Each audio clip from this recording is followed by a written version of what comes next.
MSW Media. News with swearing. Daily beans, daily beans. Daily beans, daily beans. Hello and welcome to the Daily Beans for Tuesday, September 30th, 2025. Today, all right, deep breath. The Republicans are poised to shut down the government at midnight as Trump and Kegseth meet with flag officers in Quantico after deploying the National Guard to war-ravaged Portland. Portland threatens to evict ICE out of their detention facility over permit violations. The village of Broadview in Chicago has opened a criminal investigation into ICE attacks on a reporter. Obama-appointed Judge Simon in Oregon has called for an emergency hearing to consider a restraining order filed to block Trump's deployment of the National Guard to Portland. The ICE agent that slammed the woman to the ground at 26 Federal Plaza has been returned to duty. Eric Adams has dropped out of the New York mayoral race. The FBI has taken over the investigation into the Michigan LDS church shooting. Alex Soros, that's the son of George Soros, says Trump's investigation into the Soros Foundation, he says they would back down to Trump over his dead body. Stephen Miller apparently played a key role in the attacks on Venezuelan boats. No surprise there. Moldova's pro-European Union party has won a decisive victory despite Russian interference. And Bad Bunny is going to be playing the Super Bowl halftime show in February, which is certainly going to piss off a lot of MAGA. I'm Allison Gill. And I'm Dana Goldberg.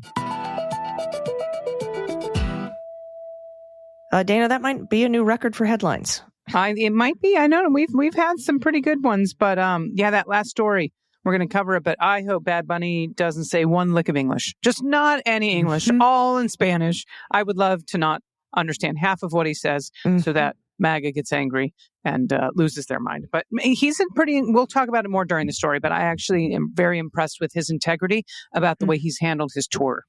Me too. Yeah, me too. And Charlotte Clymer has written up something about it at Charlotte's Web Thoughts on her Substack. We're going to report what is out, I think, from CNN in the news a little bit later in the show, but there's so much news.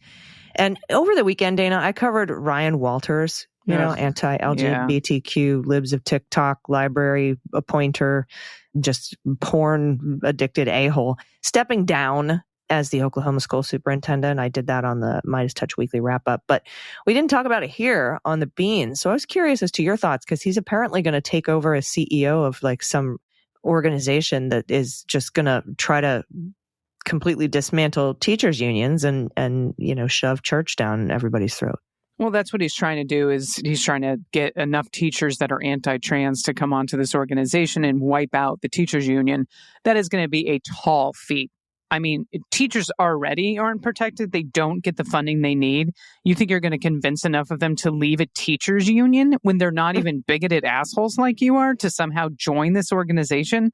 So I'm really hoping this thing blows up in his face, but he's out as the superintendent. I do hope they get a better one in there. And I think we covered it. The Republican governor of Tennessee, or Attorney General, one of them. Attorney General, yeah. Even him, he's like, since he's been in there, it's just been drama and antics, and we need someone who is actually going to care about the education of the state, because I'm pretty sure Tennessee is real close to 50th, if they're not 50th. Oklahoma. Yeah.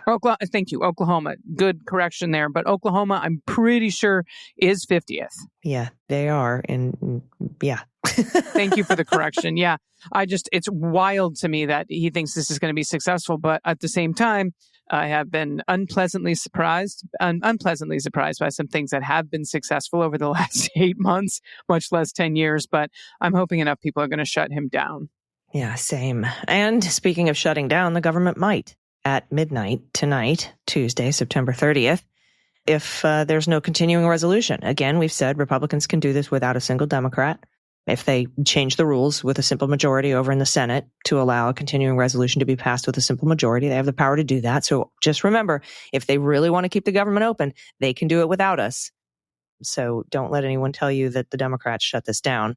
And, today, Kegseth is getting all the flag officers together in Quantico, Virginia.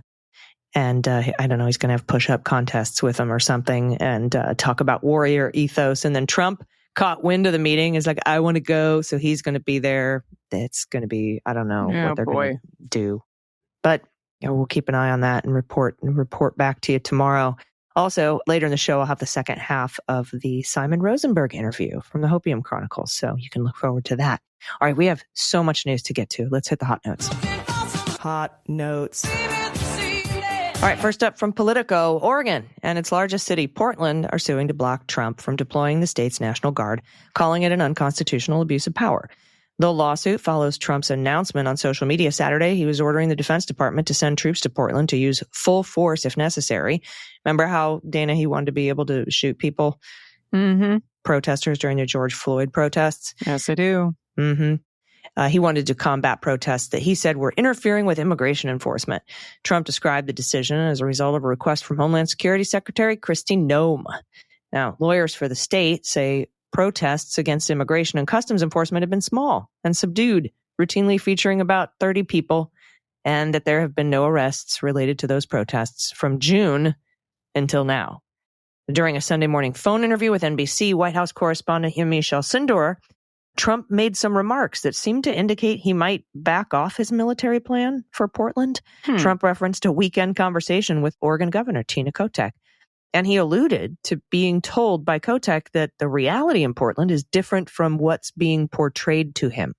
I spoke to the governor. She's very nice. But I said, well, wait a minute. I'm watching things on television that are different from what's happening. My people tell me different.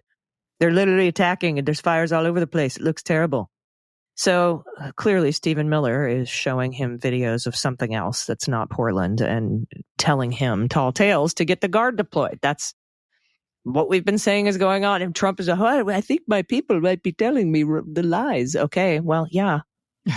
Now, there's a hearing right now as we're recording this in Judge Simon's courtroom, who, by the way, is an Obama appointee. And also, I think the nephew of the playwright Neil Simon, which is interesting. Interesting. Yeah. And so he's having an emergency hearing to consider a temporary restraining order, the one that was filed by Oregon and Portland. We'll let you know how that turns out as soon as we know. But there's another fight between Oregon and the Trump administration. The city office that oversees land use and zoning notified the owner of the building that ICE leases that detention facility from that ICE has violated a conditional use permit that was approved, 14 years ago. Oh, wow. Yeah, Dana, that permit, it limits the number of detainees that ICE can hold at that facility each day to fewer than 15, and the duration for which they can be held to less than 12 hours. The permit also bars ICE from housing anyone overnight. The building's landlord has 30 days to correct the violations. There have been many. And if it fails to comply, the city will assess a monthly fee. ICE is allowed to continue operations as the process continues, but they are trying to evict them. So they're pretty mad about that. All right. Thanks, Allison. This one's from ABC. All the victims have been accounted for in the mass shooting and the arson at a Michigan chapel after a gunman opened fire while hundreds were worshiping on Sunday morning. This is from officials. This is one of several mass shootings, by the way, over the last 48 hours. 5 over the weekend. 5. While that asshole is talking about his solid gold shit in the White House, more people are dying from gunfire. 5 mass shootings, Dana, none of them perpetrated by far-left radicals or whatever. Nope. And definitely not trans people. A lot of old white cis men, actually. Now, 4 people were killed and 8 others injured, officials said at the press conference Monday afternoon.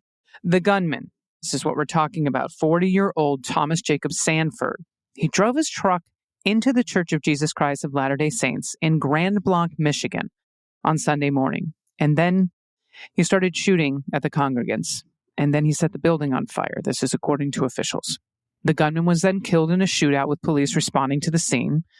Law enforcement officials said a source briefed on the investigation told ABC News that the detectives are urgently working to determine the motive behind the shooting, and I'm surprised Kash Patel didn't put out some sort of engravings on bullets. Oh, he's there. He'll come up with something. He sure will. During Monday's news conference, Michigan Governor Gretchen Whitmer cautioned the public to be patient as investigators seek a motive in the shooting. The FBI has taken over the probe, assigning 100 personnel to the investigation. President Trump said he had been briefed on the shooting and the fire, and that's what he said on social media. He said this appears to be yet another targeted attack on Christians in the United States of America. Now, the gunman had a sign emblazoned with the last name of Donald Trump outside his house. Meanwhile, a family photo posted on Facebook shows Sanford posting alongside his wife and 10-year-old son wearing a Re-elect Trump 2020 t-shirt. The shirt from when the first of Trump's 2 presidencies ended in defeat to Joe Biden carries the logo, "Make Liberals Cry Again." So, the motive, not determined. The political affiliation, leaning right. Leaning right. Leans Republican. Yes, indeed. All right, next up from CBS, the Village of Broadview says they've launched a criminal investigation after a CBS News Chicago reporter had a projectile fired at her vehicle by an ICE agent late Sunday morning. Reporter Asal Razay said there was no active protest or protesters at the facility. She was alone with no one around her at the time. In a report filed with the Broadview police, Razay said she was driving her truck with her driver's side window down while approaching the 25th Avenue entrance to see if any activity was taking place before she was going to leave the area. That's when she said a masked ICE agent who saw her window down shot a pepper ball about 50 feet from inside the fence, hitting her truck driver's side panel, causing the chemical agents to engulf the inside of her truck. Broadview Police Chief Thomas Mills responded to the incident in a statement saying, "The Village of Broadview Police Department has launched a criminal investigation into an allegedly unprovoked attack on CBS Chicago TV News reporter, her vehicle, by a chemical munition fired from the direction of U.S. Immigration Customs and Enforcement detention facility. The victim declined medical attention at the time. The Broadview Police Department expects the full cooperation by the U.S. Department of Homeland Security into our criminal investigation." So this is good. Local police are investigating attacks on reporters by ICE. So good. Glad they've opened this criminal investigation. And this should be a call to all local law enforcement and governors and mayors. You can investigate ICE for assaulting people. Yes, you can. You are the law enforcement there. And this one's also from CBS. An Immigration and Customs Enforcement officer who was initially relieved of his duties after being captured on video pushing a woman to the ground outside an immigration court in New York City has apparently returned to duty. The move is a striking about-face, by the way, just a few days after the DHS released a statement denouncing the officer's conduct as, and I quote, "unacceptable and beneath the men and women of ICE." Apparently not anymore. Mm-hmm. The ICE officer's actions garnered national attention last week after videos surfaced on social media depicting his confrontation with a visibly upset Ecuadorian woman at the 26 Federal Plaza building, which houses Manhattan's immigration court. The officer is then captured on camera, pushing the woman to the floor in front of her children and a crowd of journalists and federal and court officials. The ICE officer is heard saying "adios," obviously, or "goodbye," several times during the altercation. Yeah, I covered this on my weekly wrap-up. I was like, how many days till he's back on the job? Yep. So, anyway, that whole Tricia McLaughlin statement about this is unacceptable, this is beneath the ICE officers, it was just lip service. Yeah. So, all right, next up from The Guardian, Stephen Miller, the White House Deputy Chief of Staff, has played a leading role in directing U.S. strikes against suspected Venezuelan drug boats. And that's according to 3 people familiar. At times, his role has superseded that of Marco Rubio, the actual Secretary of State and National Security Advisor. The strikes on the Venezuelan boats allegedly carrying narcotics, which has not been proven, and many stories are coming out that these were fishermen. The administration has claimed these were necessary strikes because interdiction did not work. They've been orchestrated through the Homeland Security Council, HSC, which Miller leads as the Homeland Security Advisor. Miller empowered the HSC earlier this year to become its own entity in Trump's second term, a notable departure from previous administrations where it was considered part of the National Security Council and ultimately reported to the National Security Advisor. As a result, the HSC has taken the lead on engaging the Venezuelan boats, a situation evidenced by his top deputy, Tony Salisbury, and others being the gatekeepers to details about what boat to strike until they're about to occur. This was the case, for instance, with the second Venezuelan boat hit with Hellfire missiles on September 15th. While the White House was informed, the Pentagon had identified the boat as a visible target more than 4 days before. Many top White House officials only learned of the impending strike hours before it happened. So, Stephen Miller, it's another Stephen Miller joint. So he's showing bullshit videos to Donald Trump of fake fires and ravaged war-torn Portland to get the National Guard deployed there. And he's also making shit up to strike these Venezuelan boats that are probably just carrying migrants or fishermen. He is such a piece of shit. I tell you what. I mean, I know that everyone wants Donald Trump to be gone, but there are some really bad actors and players in his administration that I would be fine if they went first. Yeah. This one, Eric Adams. Eric Adams has dropped out of the New York City's mayoral race Sunday amid amid escalating pressure to clear the crowded field in a last-ditch attempt to stop socialist Zoran Mamdani's election to City Hall. That would be the mayor. And the reason it says socialist is because this was originally broken by the New York Post. Oh, got it. I was like, where's why the source on this? I guess we were like, we don't even want to give him credit. That's why they're calling Democrat Zoran Mamdani a socialist. So okay, that makes sense. Thanks, AJ. I was like, huh. The bombshell move came after weeks of back and forth over whether Adams would bow out of the race, in which he is polling fourth, by the way, far behind Mamdani and former Governor Andrew Cuomo, and also Republican nominee Curtis Sliwa. Sliwa.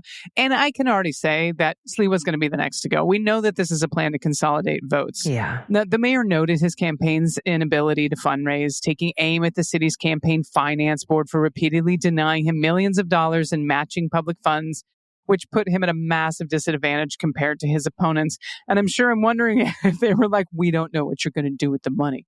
That's the first thing. Oh, with Dana, what it is that you have to raise like $327,000 on your own or something to get a 5-to-1 match, and he couldn't. He lied, actually. He faked it, kind of like George Santos did, kind of like Andy Ogles did. Wow. And so the Board of Elections was like, you can't have the money. Sorry, bro. And he's like, it's not fair. Yeah, they're going to get rid of them very quickly. Curtis is probably going to be the next one to go so they don't split the vote. And Mamdani's going to have to work hard, but he still has a massive lead, and New York is behind him. They're fired up. And I sure hope, if it is Cuomo against Mamdani, that these senior Democrats don't drag their heels and just get behind him. Yeah, that'd be nice. That'd be real nice. Yeah. All right, next up from the Times. During a panel discussion featuring world leaders and philanthropists in Manhattan on Thursday afternoon, Alex Soros said that the $23 billion philanthropic organization that he leads would not cave to pressures from Donald Trump. Mr. Soros, son of billionaire investor and Democratic megadonor George Soros, who, pays all of our checks, Dana. And, mine too. I haven't gotten it, but yeah. Yeah. He defiantly told attendees, Alex did, that the organization had done nothing wrong and would back away from its human rights work, quote, over my dead body. That's according to two people who attended the panel who spoke on the condition of anonymity because it was an invitation-only event.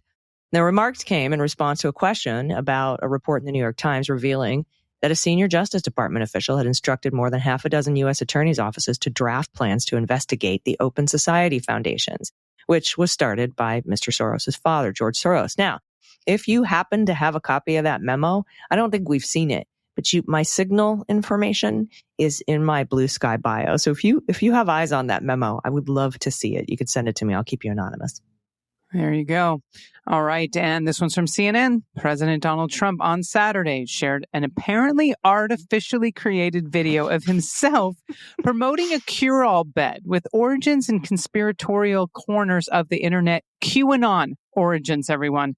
Just going to call it what it is. The video, which has since been deleted, was intended to resemble a Fox News segment on the show hosted by the president's daughter-in-law, Laura Trump, featuring an AI version of Trump promising access to new medical technology.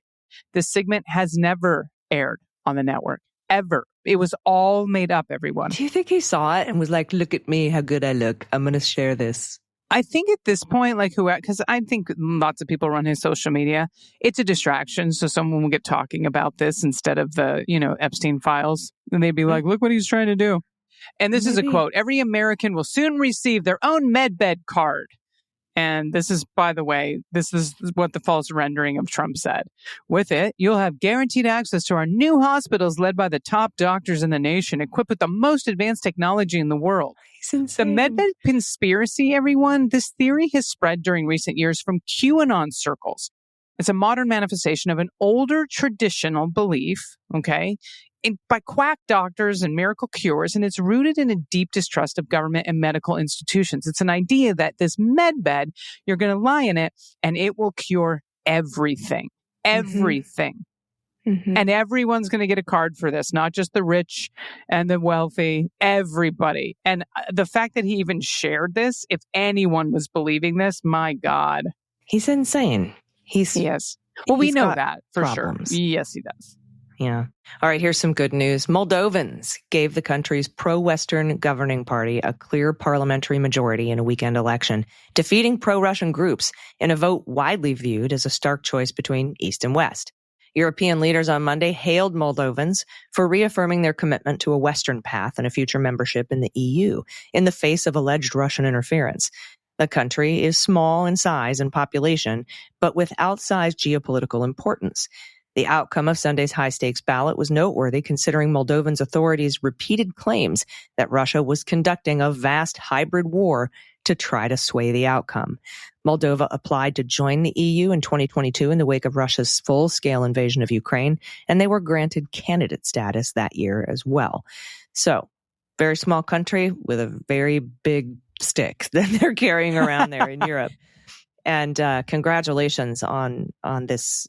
That's what we call a mandate, Donald Trump. Yeah. Not a 1 point win, but that pro-EU party. So that's fantastic. Good job. All right, everyone, we're hitting the Super Bowl. This is some more good news that we were talking about, and it's sports, but it's also politics. You'll make the connection. The announcement Sunday that the superstar Puerto Rican rapper, by the way, that is an American area. It's part of the United States. Puerto Rican rapper and singer Bad Bunny will headline the next Super Bowl halftime show. That marks the second time in a row that the National Football League has co-signed an artist who is deemed, quote, controversial by some of the league's supporters. I know.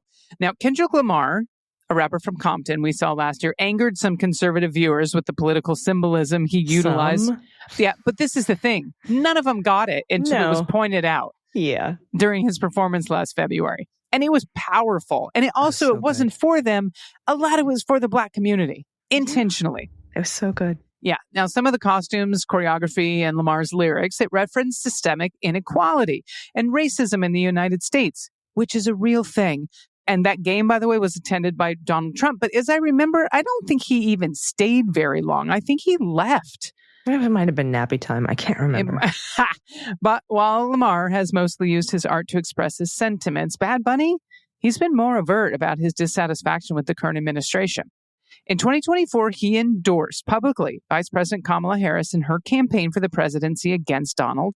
He reposted a video of Harris in a speech referencing Trump's leadership during his first term in office after Puerto Rico was devastated by Hurricane Maria in 2017. I'll never forget what Donald Trump did and what he did not do when Puerto Rico needed a caring and a competent leader. That's what Harris, by the way, said in a video. She said he abandoned the island. He tried to block aid after back-to-back devastating hurricanes and offered nothing more than paper towels and insults. Bad Bunny, whose non-stage name is Benito Antonio Martinez Ocasio, amazing, made the post after comedian Tony Hinchcliffe's remarks at the Trump rally in New York City, in which he referred to Puerto Rico, a U.S. Commonwealth, as a floating island of garbage in the middle of the ocean. Bad Bunny recently told ID Magazine that he did not include, and this is what I was talking about earlier, he did not include the continental United States in his 2025-26 concert tour out of fear that the U.S. Immigration Customs Enforcement, that ICE, could potentially raid the concert venues. He missed out on millions of dollars to make sure, and I know that his fans couldn't see him perform live, but to make sure that people were not grabbed up by ICE at his concerts. By the way, Super Bowl 60 is scheduled to take place at Levi Stadium in Santa Clara, California on Sunday, February 8th, 2026, and I'm sure it'll be a very watched show. I'll watch. Yeah, even if I just watch the halftime, I'm watching. Yeah, and like you said, he continually performs only in Spanish. Yeah, so people are going to be real mad. There's going to the fuck your feelings crowd is going to be really, really upset, and they're going to need a safe space for this. They've needed one every single Super Bowl. I can't even remember a Super Bowl halftime show that didn't offend them. Or Million Moms or whatever, the Mother's Liberty. Blah blah blah blah blah. Remember Janet Jackson's boob? Yeah, they were all like, that's it. Everyone's going to hell. Yeah. Oh, my God.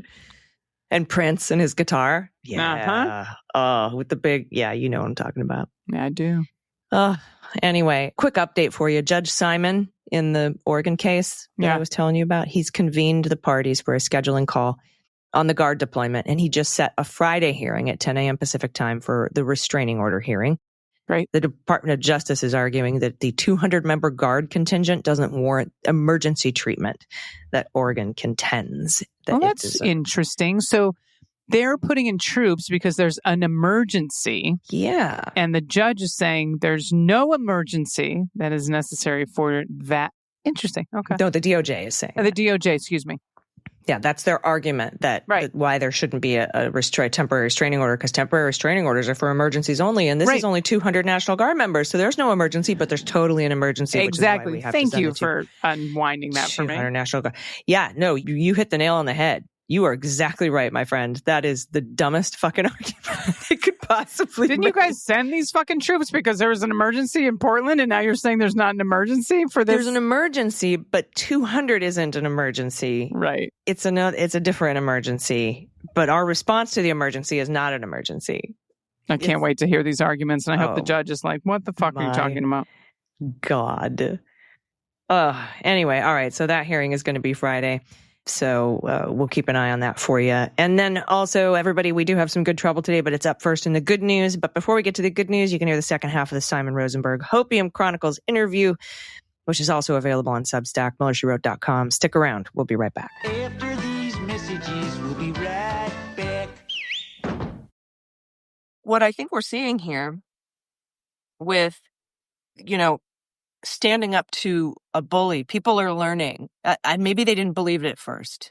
Maybe they didn't take E. Jean Carroll's word for it, that when you stand up to a bully, when you look at him across a courtroom and see nothing more than a small, mediocre man that is not a threat, and you stand up to him, you can win. We've seen some of the law firms do this. We've seen the Wall Street Journal, believe it or not, hold their ground on the Epstein birthday book. We saw the invasion of Los Angeles and D.C., and then the threats of the invasion to Chicago. But then we saw J.B. Pritzker stand up and put his foot down and say no. And those didn't materialize to the length that I think that the Trump administration would have wanted that invasion of Chicago to materialize into. We saw Kimmel and Disney fight back, and that was an historic night in television. I cannot tell you, and it's not about the fact that it's Jimmy Kimmel or the content of his monologue, which was great, because I happen to agree with what he's saying. But it was that somebody stood up to him and he came back and across platforms got 26 million viewers. Yeah, it was amazing. For that monologue and his return. And that's a huge win for free speech. We see the Epstein files with Adelita Grajova winning. Actually, it didn't matter who won in Arizona. Both the Republican and the Democrat were going to be the 218th signature on the discharge petition to release the Epstein files. But Grajova won 70-30. It's a Democratic district, Arizona 7th. She took the last 15 months of the seat that was vacated when her father, Raul, sadly passed away during complications in cancer treatment. But she won that election. And now we're seeing a panic at the disco in the top echelon of the Republican Party about how are we going to block the Epstein files. I think they thought it would go away when they all sat down in the Situation Room. They went into the Situation Room, the place where we planned how to take out Osama bin Laden, and devised an Epstein plan. And their plan was to go to the court to try to get a 76-page FBI transcript and make sure the court said no so that they could blame the courts. And then, to keep trying to push back on this Epstein story that is just not going away, which is interesting because they themselves perpetuated it. And so we're there now and we're about to get that final signature. I'm sure there'll be shenanigans, Mike Johnson shenanigans, but that's good news. And also what I like to look at, polls are interesting. I like to watch the polls that get the Simon Rosenberg treatment because they pull out the Tony Fabrizios of the world and the Rasmussens of the world. But aside from that, we are just smashing elections. Yeah. Every single election, I think, except for two, Florida 1 and Florida 6, we've won. And in Florida 1 and Florida 6, we made up 12 or 22 points or respectively. And to see that people power beats money, I think really is a shot in the arm for folks. When we saw what happened in Wisconsin, where Elon dumped $25 million and we won there, when we see what happens with, Cuomo getting all this money dumped into his race in the mayoral race for New York, and Mamdani being so far ahead, because he's running on a message of affordability, and actually going and talking to the people and finding out what they want and running on what the people want. It's really fantastic to watch, and it does give me a lot of hope for where we're headed.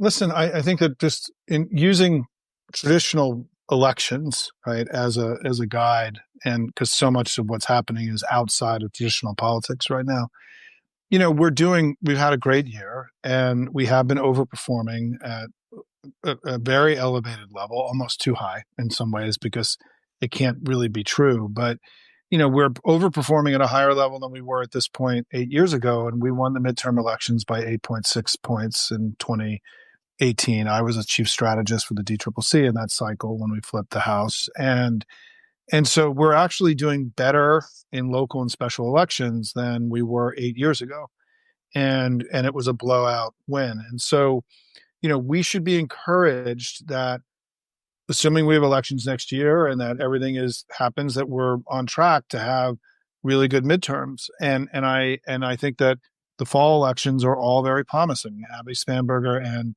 Mikey Sherrill have, sturdy and significant leads, and the California ballot initiative looks very promising. We have to make sure people turn out and vote. I mean, that's a big unknown there. California's had significant drop off in recent elections and turnout problems. New York, is settled in my view, unless something dramatic happens. And then Pennsylvania, I'm optimistic about us retaining those Supreme Court seats. And so, we talk at Hopium about winning the fall, and winning the fall has two pieces. One is winning all these elections and hopefully by large margins that make it clear that Trump is being repudiated and this kind of politics is being repudiated. But it's also about winning the debate over what's happening around the budget, because as you pointed out, there's two steps to the budget now, right? There's the continuing resolution, which just gives them more time to go negotiate, because so everybody understands, fiscal year runs out on Tuesday, and there is no budget. I mean, there's supposed to be a budget. They're supposed to have passed it by now. There isn't any budget. There's nothing to negotiate over. There's nothing. And what the Republicans thought they would do is get what's called a clean CR, which is just create another month or 2 months for negotiations to happen. But they weren't willing to negotiate over that. And so why did we believe there was going to be negotiations over the budget, right? Because to pass a budget under the current system, they need 7 Democratic votes. And so what's happened is that Schumer and Jeffries decided to sort of accelerate the budget debate by saying, if you want our votes in the CR, these are the things we need, which we were going to ask for anyway, right?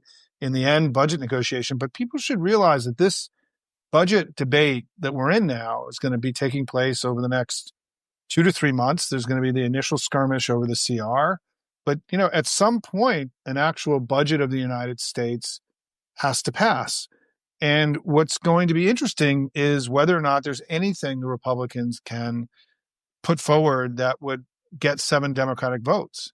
Or are we going to see them getting rid of the filibuster and passing the budget along a party line vote, which is, my assumption is that it is, let me say this, I think it's very likely that this debate over the next 2 to 3, 4 months is going to end up in them getting rid of the filibuster, because I don't know. Yeah. I don't know how Democrats can vote for tripling the budget of ICE or for the tariffs or for make your own list of stuff. It's been so extreme. And so, this is why I think this is a more titanic and big fight. And the fight that we're really in now is not about healthcare. It's about Trump's betrayal of the country, his failure to deliver for the American people, his failed economic strategy. All of this stuff is all fair game in this coming fight. And I think we've started with healthcare, but my assumption is, Allison, that you're going to see Democrats expanding the attacks on him to include the economy and the threats to democracy. And even if you look at the ads, you often know where a party is based on their ads, not based on whatever they're saying. The DCCC's main ads in the swing districts this week are on tariffs and affordability, healthcare and shutdown, chaos. The DNC ads that have gone up in three states are about threats to freedom of speech and the First Amendment. So we have ads on the air now that are not just about healthcare, but they're also about affordability and the economy and about threats to democracy. In my view, that's a welcome development because these are, I think, more where the voters want us to engage based on polling. And we're now sort of going to the place where we have greatest advantage and where he's most vulnerable. So I've been very encouraged this week at kind of a nerdy, tactical, political consultant strategist level that the evolution that I'm seeing in the narrative and story is where I think this needs to go. And it's making us stronger, our arguments, more durable over many months. And that, and the point you made earlier is Schumer and Jeffries, are fighting. And Hakeem has clearly found a higher gear in the last few days. His public commentary has been, it's organic. It's coming from him, right? It feels good. I think they're just really happy to be let loose and fighting with this guy. And so, what it means for all of you watching today is that, we need to be doing everything we can, not only to win these fall elections, but we need to win this big debate with the Republicans about what they're doing to the country. And that debate is now joined. And it's the debate we've all wanted. And now we got to go win it. I agree. And speaking of the filibuster, I mean, that's what I've been saying all week is, people are saying Democrats are going to shut down the government. And I said, no, it is 100% up to the Republicans. If they shut down the government, the Republicans shut down the government. And somebody said, oh, yeah, but don't you need cloture? Isn't there a filibuster? I said, the Republicans have enough votes to change the rules. Even if they nuke the filibuster entirely, or maybe they carve it out for continuing resolutions only, or whatever, they are in charge of the rules of the Senate. And therefore, if they feel that keeping the government open is crucial, they can do it. They can make it happen. And if the government shuts down, it's because they didn't make it happen. And I want to talk about what you said about assuming we have elections in 2026, because I know a lot of people fear that, but I do have some breaking news for you that I think you'll appreciate. Sinclair is putting Jimmy Kimmel back on the air in its 38 ABC TV stations. Sinclair said in a statement Friday it will end its preemption of Jimmy Kimmel Live, and the show will return Friday on Sinclair's ABC affiliates. The September 26th airing of the show is a rerun of Tuesday's show, featuring Kimmel's return after ABC suspended him. Well, having worked at ABC in my youth and spent a year working for an executive there dealing with the way that the 200 plus affiliates carry the news every night, this kind of break with the network from Sinclair and Nexstar really is unusual, perhaps unprecedented. And it was going to start raising questions about the overall affiliate relationship with the network. There's really never been anything done like this before that's been so dramatic. And without, knowing how this all works, the business side of all this, this was completely unsustainable. And I'm not really surprised that they're capitulating, because it would have, I'm sure that ABC and Disney told them that, look, if you don't reaffiliate, if you don't carry the show, we're going to start questioning our broader affiliation with your stations, right?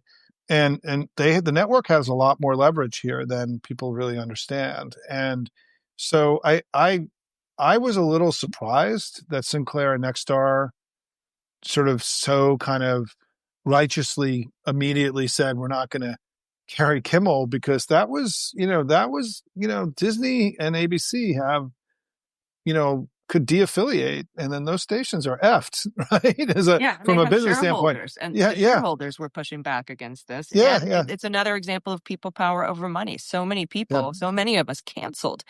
And of course, this is about the money for them. But that's because of us.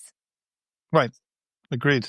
Totally agree. Yeah. And I think that it's a big, we'll see what happens with Nexstar, and because they were the ones that had that merger, right? That they were more the Tegna merger. Yeah, that they were more worried about, but we'll see what happens. Look, I think you're right that and I love the way that you went through all of the wins and sort of the progress. the way I call it is that what the language I use is that the circle of defiance is growing, right? And that we need to keep growing the circle of defiance and sort of having awareness that companies like Disney and ABC have a role to play in creating greater defiance, and that the movement to defy him has to include civil society organizations, not just traditional political organizations. And I agree with you. And I haven't written a lot about the Jimmy Kimmel stuff. I in my writing, I put his monologue, but it was really kind of an incredible thing to watch. If you don't mind me just reflecting, because you brought it up, is that about how real it was. Like we're in it now, like we're in it. And I think, and this is, and like he almost went down and he came back and he fought. Who knows what really happened? We all did our thing, but who knows what he did internally, right? And it was a huge win. And he was so, his tone of his monologue was so amazing. He kept it together the whole time. He didn't dig at people. I think he was, felt fortunate and lucky that this had all kind of worked out. But he's now become a powerful warrior for free speech in our democracy. And who knows, that's the thing, Allison, right? Is that history calls people and sometimes they answer and sometimes they don't. Right. And Jimmy. Look at Zelensky. Yeah. Look at Zelensky. Look at Jimmy Kimmel. Right. And I would say, look at Hakeem and Chuck Schumer are starting. I think they are beginning to step into their own power. Right. And I think that this was hard for them for reasons that we could sit here and debate for 3 years. Right. But it is happening now. And we have to continue to lift people up and encourage them. And one of the things that all of you do, we talk about this at Hopium all the time. You can call your congressional offices and the Senate offices to the line we use is that you have to let them know what's expected of them now, right? Is the way we talk about it. But it's also to thank them. I think it's really important for people to get used to calling their elected leaders when they do things that you're happy about. And they need to hear that too, and because I do think that part of our job and our movement is to lift people up and not just only tear them down. And I think that, telling leaders that you're grateful for their leadership when they lead, it's an important part, a tactic for us. Yeah, I'll tell them when I encourage. think they're doing a poor job, and when they do the right thing, I'll tell them that I think they're doing the right thing. Yeah. I think positive reinforcement is important. And, you talk about the circle of defiance. I remember I interviewed Miles Taylor about his book Blowback, and he was anonymous when he wrote his op-ed in his first book. And he talked about the price of dissent, and he basically brought up an old economics 101 tenet that, if you want to decrease the price of something, you have to increase the supply. And when you talk about dissent or defiance, if you're only one or two voices, the price of dissent is very high. But when that circle of defiance grows, the price of dissent goes down. And that's why I think it's so very important that we're seeing a lot of fact core revelations from Christians on the right on TikTok over the last few weeks, especially since Charlie Kirk waking up, so to speak. We're seeing a lot more people, and that expansion of the circle of defiance gives people a permission structure, makes it feel safer to come out and dissent and defy what's going on in their government. And I think it's crucial. And I love that you talk about that. And I wanted to, before we get out of here, we're already 10 minutes over time, but thanks to everybody. We can talk all day. We can talk all day. I know. We've never talked before, so this is fantastic. But you had mentioned the elections. A lot of people, and I get a lot of folks replying to my social media posts saying, it's funny that you think we're going to have elections in 2026 or 2028. Then I point out we've been having elections and we've been winning them by quite a bit. And I like to move forward with the assumption that we will have free and fair elections and that I will be voting in them because I don't want to discourage anyone. People spend on the right billions of dollars to make us think our vote doesn't matter. and to fill us with apathy and to make us roll over and say voting isn't going to matter. There's not going to be an election, et cetera. And so I don't like to spread that message, but I do very much understand people's concerns about it. And I was wondering how you address that. Yeah, I the way I address it is evolving a little bit, and I share your concern that people are very flippant about something that's so important, and that by raising it, it's sort of demobilizing. I mean, if we don't act every day as if there's going to be free and fair elections and do everything we can to win them, then we won't, right? And so anything that anybody does that discourages people from doing the work that's required to win these elections this fall or the elections next year by saying, well, what are you doing, Simon? There's no elections. I mean, you are being as corrosive and damaging as MAGA is when you do that, right? Because, if we don't do everything we can to win the elections, then we won't win the elections. And so we have to act as if they are going to happen under any circumstances. But I do think that given what's happened in the last few weeks, we have to take what Trump and Stephen Miller and Kash Patel are saying at face value. And I think that it would be wrong for us at this point in this journey with Trump to do anything other than to take them at face value. And I think that the way I talk about this at Hopium is that his decline and his ebbing powers is what's accelerating and putting energy behind his escalation. That he is literally scared of people now. He's got the military in Washington to make sure he's okay, right, and protected, and that he's fearful of the people. He's become fearful of his decline. He's worried. He's afraid of escalators, Simon. He's afraid of escalators. He's afraid of that. The guy in the walled castle. He's afraid of the peasants with the pitchforks outside, right? And I think he has become scared because he's been unable to stop his decline. And polling matters to him. I mean, this stuff, he wants adulation, right? He wants to be liked. He wants to be loved. And he's being hated. The intensity of his opposition now is much higher than where it was 8 years ago. And that's the fuel that we're using to do the No Kings rallies and everything else. But the way I talk about the election is that I think now that we have to both do everything we can to operate within the traditional political and electoral domain and win and keep prosecuting our advantage.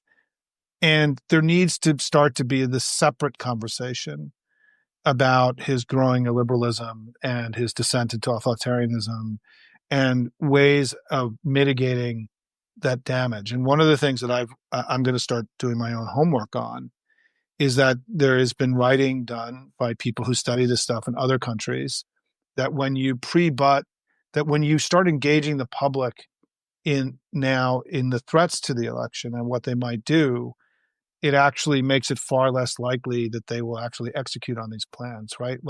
And so we now have to start taking this seriously, the way we were talking earlier about the polling is kind of this new information domain, right? We need to take the question about what is it that they could really do in this highly decentralized, federalized system that we have, and to start normalizing it with people that they may try this stuff. And so if it starts happening, that they don't think we're conspiracy theorists, right? I think we've got educating to do in our own communities and our own public to both, by the way, to narrow down what's the realm of the possible. I think there's a lot of kind of conspiratorial, he's just going to cancel the elections. Well, that's not possible, right? So the question is, what is possible? And for us to not, neither come at this either, it's like anything else. If you want to win, you got to have realistic understanding. You've got to have a strategy and you got to go execute against it. And right now, I think we don't have any of that and that we need to develop that. And happy to do that with you in collaboration with you because you're very thoughtful on these matters. But I also think I would love that because I think we're going to see troops at the polls. We could see and we won't know which polls that they're going to be at because, there's not enough National Guard in the world to go to every poll. I think we're going to see, we've already seen gerrymandering in Texas. We might see it in Indiana. Yeah, what we have to do is we have to go through a process as a family with people that have gone through this in other countries and studied this to create a likely set of scenarios. Like what's the likely stuff that could happen as opposed to the fear and loathing, right? Like, oh my God, they're going to cancel the elections and stuff that's not going to happen. But what could happen, right? And I think that part of what I was listening to you is that one of the things that people need to realize is one of the most powerful things that we have, tools that we have, is early voting. And it's why everyone has to vote early. If you have the luxury of voting in any of these states this year, you need to vote as early as you possibly can for two reasons, right? One mail. is, mail or in person. I mean, I prefer to vote in person. It's my own preference, but everyone has. I just feel like I watch it happen and I just feel good about it, right? But there are two reasons why the early vote matters so much. One is that it makes it much harder for them to disrupt voting on election day if 65% of the vote has already come in, right? And the second reason why is that the way politics works, elections work, is that when you vote early, the campaigns know that you voted early. They don't know how you voted, but they know that you voted. And then you come off the GOTV rolls. And what it means is that they can now move on to lower propensity voters faster. And when they do that, that increases the number of Democrats that vote. So voting early actually increases turnout and makes it more likely we win. And so for those of you watching and listening today, or when you get to this, it's critical that for those of you who are living in Pennsylvania, California, New Jersey, and Virginia, that you vote as early as you can, whether it's the day the mail ballot comes, or if you prefer to do it in person.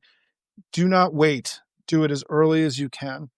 I have a third reason for you too, because Donald Trump controls the mail. So right, you want to get it in as early as possible. There's any delay shenanigans. There's the reason that I think that Trump has been so antagonistic to this expansion of voting, which happened, we've made it much easier for people to vote in America. Because we know from data, by the way, that one of the biggest inhibitors to voting was just people working on election day, right? It was just, honestly, it wasn't intent. It was that they just couldn't make it fly. They got kids, they got a job, right? Everything else. And you would be shocked with how much of a factor that is actually in people not voting. No, it's the difference between the 2020 and the 2024 election. It would be easier to vote in 2020 because of COVID and because 30 states had mail-in voting that didn't have it before. And we saw the difference. When it's easier to vote, it's much better for our side. Yeah, and so to your point is that it's just very important that we have to recognize that using the system to vote early, because the other thing that happens, by the way, is that it means that if anything were to happen on election day, some kind of intervention, an attack, anything, right? There's a massive amount of vote that's already come in that can't be wished away. And so I think that Trump he came to this kind of attack on the system. One is because he felt it benefited us. But the other reason is that it made it harder for him to manipulate election day voting. And because most countries don't have the kind of early vote stuff that we have. Everyone in small countries, this all go vote one day, right? And I think that, look, I will end with this, is that I think that we're going to come to know in future years that Trump's relationship to Putin was a mentor and a student. He was a Padawan to the Jedi, Putin, that Putin coached him and schooled him in how to do what he's doing. Because Donald Trump is an idiot and he's crazy and he's been too good at this. And I think that he's gotten coaching. And I think that one of the things that he and Putin talk about is this crazy election system that we have where people have all these alternative ways of voting other than election day, because it's much harder for an autocrat to control the elections if everyone votes in person on one day. And so I do think it's a sort of, there's dark reasons, I think, also why, that he's pursued this path and attacking and undermining our election systems. But Yeah, I think I really appreciate that question because this comes up a lot in the hopium world and about sort of how do we handle this threat to democracy. And I think we have to view it as just another element of the broad threat that he represents to our democratic system. It's just one piece of it. It's an obstacle that has to be negotiated. Yeah. We've long seen voter suppression from the right, and we've negotiated it. We're already down 7 points on the general ballot just because of gerrymandering in this country. Yeah. So we've long seen it's just on steroids now because the party in power has these big, huge levers that they can try to pull to impact it. But yeah, it's just an obstacle that needs to be negotiated. And if we know those obstacles ahead of time, right, it's far more likely that we can negotiate them with some skill and alacrity and effulgence. And success. Yes. Success. It's been amazing talking to you, my friend. I hope we get to do this again sometime. And I want to thank everybody who's been listening. If you get a chance, please subscribe to the Hopium Chronicles. It's well worth that little bit of sunshine in your inbox. And you know, Simon gives it to you straight too. It's not just all, you know, rainbows up your, you know what. And also, if you get a chance, subscribe to my Substack, Mueller, She Wrote. There's sometimes breaking down of legal analysis. Sometimes I actually get some scoops from some folks inside the federal government, like Ghislaine Maxwell's Bureau of Prisons point screen that I was able to report. She got that sex offender waiver, stuff like that. So we really look forward to communicating with you and growing these communities and like you said, and growing the circle of dissent. So we really appreciate everybody being here. Do you have any final thought? No, just thank you. It was great to hang out with you. I've been a follower of yours for so long and, you know, just appreciate all the work that you do. And it was just fun to come hang out today and chat. And thanks everybody for joining us and being part of this. We, you know, we need to go win the fall together and we need to make this, our goal should be together to have the story of the end of the year of politics be that the tide has begun to turn against Donald Trump and MAGA. And can we do it? Well, let's go try as hard as we can. Yep, win the fall. And I look forward to working with you on a Project 2026. Yeah. Thank you so much. Thanks, everybody. Thanks. We'll see you next time. All right, everybody, welcome back. It's time for the good news. Who likes good news? Everyone? Then good news, everyone.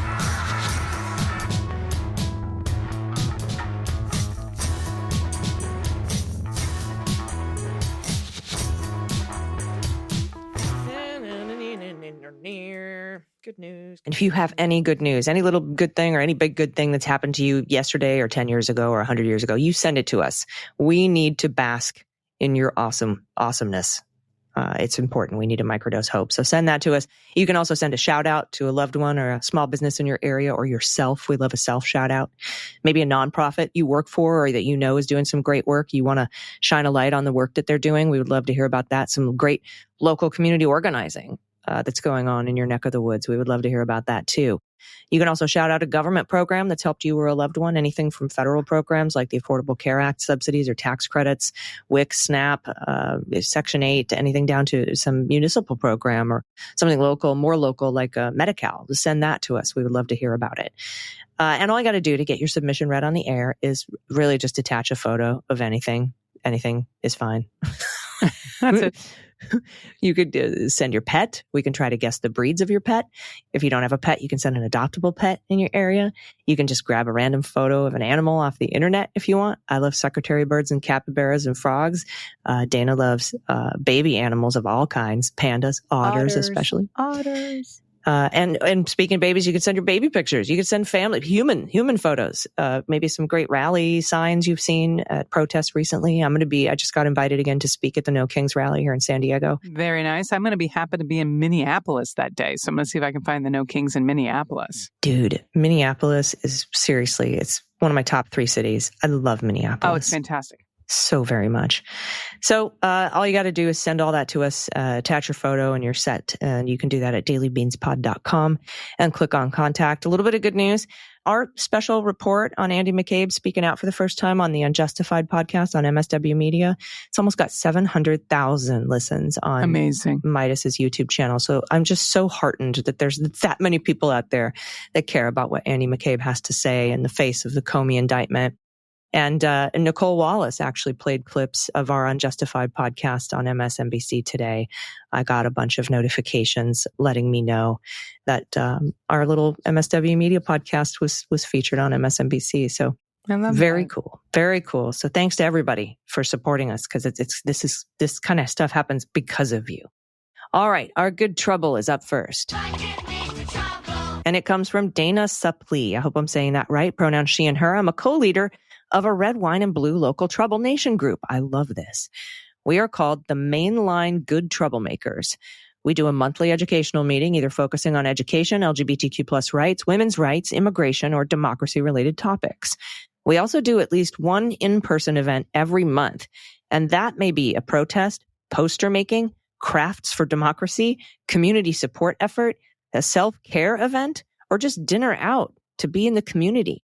This group has been a lifesaver for me, and it's so empowering to be actively dissenting against this crazy authoritarian takeover. I discovered your podcast 3 months ago from Jess Craven, who does chop wood, carry water. Chop the water, carry the wood. Anyway, it's a very, very fantastic Substack. And she says, I've not missed a day since I started listening. Dana, thank you so much. I love this. You and Dana are a dynamic duo, and I feel so informed and supported every time I listen to your podcast, so thank you for all you do. I would highly recommend that anyone needing a community to look in your area for the local Trouble Nation group. We'll have a link in the show notes where you can look it up. Women empowering women is the key to fighting this bullshit. My pod pet Tariff is our 9-year-old, very quirky Weimaraner named 80, who keeps us on our toes. She loves the water and makes me walk 3 to 4 miles a day and is the most human-like pet we've ever had. And we love her. Oh my gosh, she's so cute. Look at the doggles. Weimaraners are so cute and photogenic, and they like to pose for pictures, and they're amazing. They're hams. Yeah. Hamming it up for the camera. Amazing. Thank you so much, Dana, and welcome to the Leguminati. We're glad to have you. Absolutely. All right. From MK in Colorado, pronouns she and her.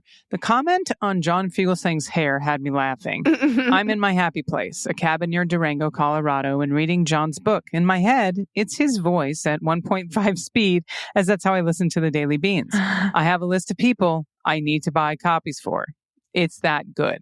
For my pod pet tax, there's a picture of Fergus, who is experiencing a blazing fire for the first time. Perhaps I should send it to Susan Collins so she knows what concerned actually looks like. Fergus is a cockapoo. No mystery there. Fergus is frickin' adorable. He definitely looks concerned. He's like, excuse me, Mom, the wall's on fire? Oh my God, I love this cabin. I love the woods. I need a cabin. I need to go to a cabin, MK. Yeah, me too. I love that you listen to it, that it's in your head at 1.5 speed, because that's how you listen to John on the Daily Beans. It is a fantastic book, and I love that he made the bestseller list without going on a single corporate media outlet. All right, next up from Amy, pronoun she and her. Dear ladies of the Beans, honestly, I just love listening to your show. I know everyone says it, but I will say it too. Today, I'd like to share a little story about my dad. Pretty much everyone that knew him fell in love with him, and I could only agree. He was the best and a little complex. After being married to my mom for 25 years, he finally came out of the closet. Somehow, my parents navigated their divorce and they remained best friends until he passed away from dementia-related sickness just a few years ago. I'm so sorry, Amy. An amazing example of what the work of love really means. Wow. Somewhere during that divorce, he wrote his doctorate thesis entitled Resallying Kids, Resilience of Queer Youth in School. Kids is spelled Q-I-D-S. It was a groundbreaking work, requiring a new set of vocabulary to encompass the concepts that he researched. He researched the journey of 10 kids and their coming out, and the role that the school played in it. It was a tremendous piece of work that remains painfully relevant 20 years post-publication. After he passed, my husband ran the entire PDF through a graphics program, all pre-AI, folks. He fixed the typos and made it all beautiful so I could publish it into a blog for the world to read. In these days of hateful voices, here is a story of love and understanding for the entire LGBTQIA plus community, written for them and all those who would be their allies.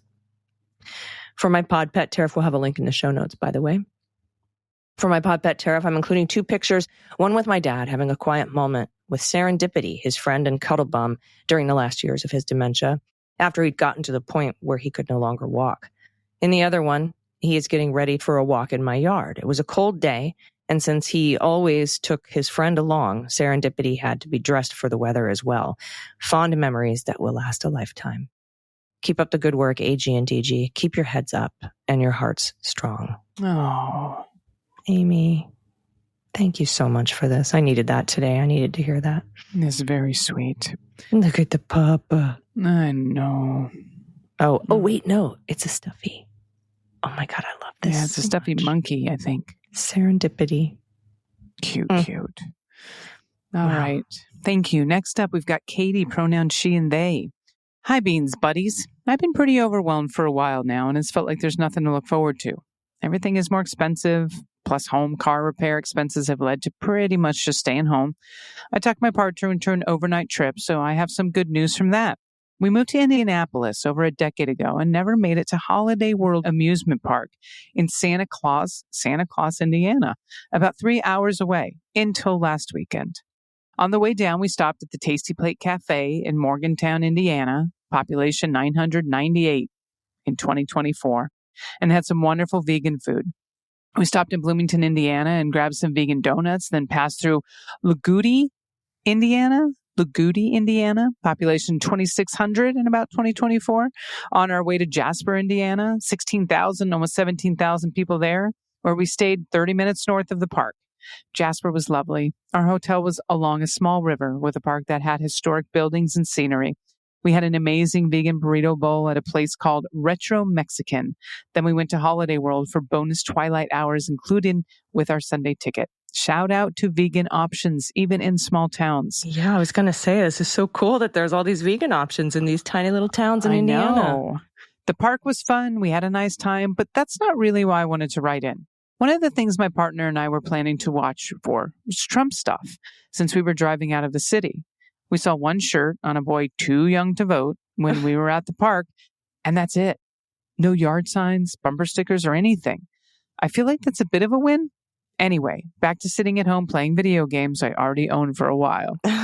For my pod pet tariff, I'm sending Liara and Varric, who I have sent before. Oh my God, they're very cute. Liara is the spotty one that my friend says looks like she has a dick and balls mark on her face. She does. Named after Liara T. Sony from Mass Effect, and Varric, a flame point Siamese, named after Varric Tethris from Dragon Age. We adopted them from the same shelter as adults.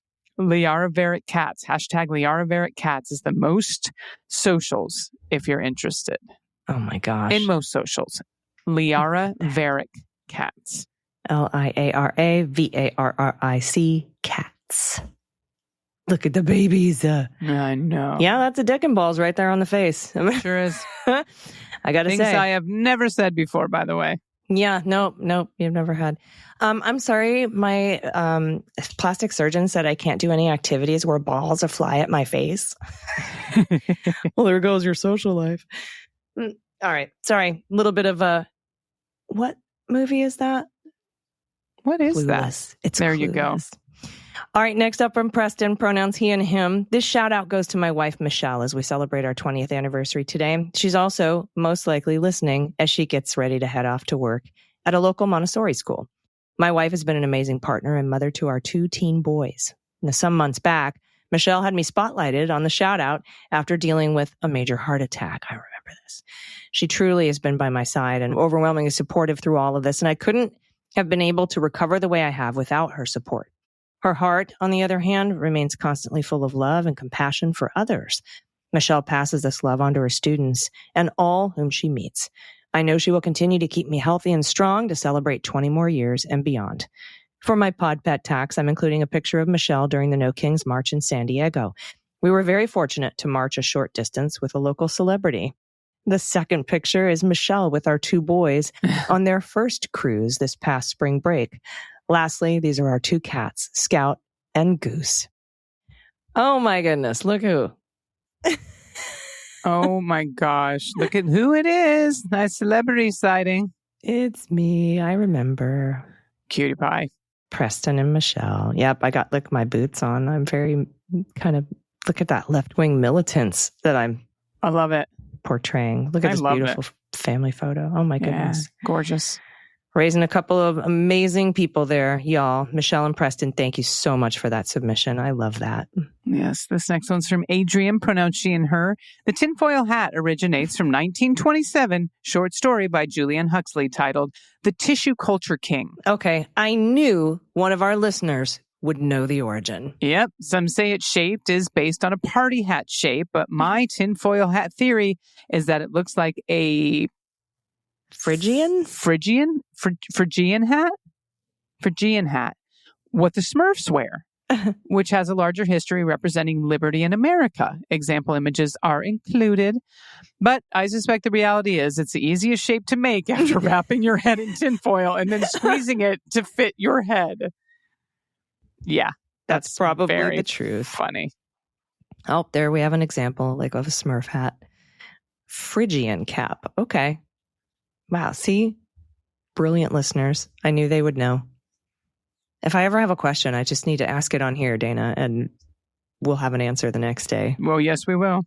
That's how amazing it is. All right, you guys, thank you so much for sending in your good news. Please send us all of your good news, and you can do it at dailybeanspod.com and click on contact. By the way, Dana, we've got a ton of people donating free 1-year premium subscriptions to the Daily Beans. Yeah, people are so thoughtful and giving. So if you can't swing becoming a patron and supporting us, patreon.com/MillerSheWrote, you can go to dailybeanspod.com and click on Patrons Helping Patrons and get your name on a list to receive a donated 1-year premium subscription. So you get the shows ad-free and early and all that. And I think it's like $36 for a whole year. If you want to donate one, that's also where you do it. Patrons Helping Patrons at dailybeanspod.com. And you just scroll down to where that thing says Patrons Helping Patrons and click on it. We've had thousands of donated 1-year subscriptions. I'd love to hear that. That's wonderful. That's how amazing people are.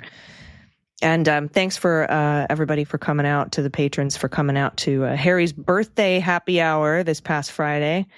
We had a blast. And Harry says, thank you very much for being there. So that was... that's patrons of the Cleanup or the Daily Beans.